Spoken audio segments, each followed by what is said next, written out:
parlo dal comune di Senigallia. Questa mattina abbiamo avuto un risveglio piuttosto brusco con 2 scosse di terremoto che si sono succedute nell'arco di pochissimi minuti, delle scosse lunghissime che hanno portato chiaramente agitazione e panico tra la popolazione. Stiamo facendo la ricognizione dei danni e speriamo insomma che non siano così evidenti. Risveglio pauroso nelle Marche dopo il sisma con epicentro davanti Fano e Senigallia.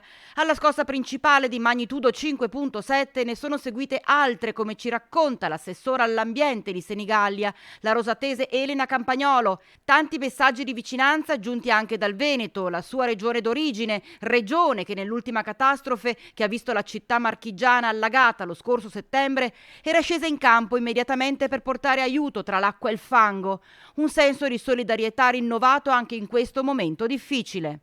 Ringrazio della vicinanza anche il presidente Zaia, che ha menzionato le terre marchigiane nel suo post su Facebook.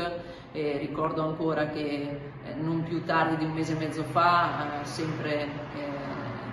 la Regione Veneto ci è stata molto vicina con l'invio della colonna mobile, che è stata di grande aiuto e che viene ricordata sempre con molto piacere da parte dei cittadini di Senigallia e da tutti i cittadini dell'entroterra. Grazie ancora.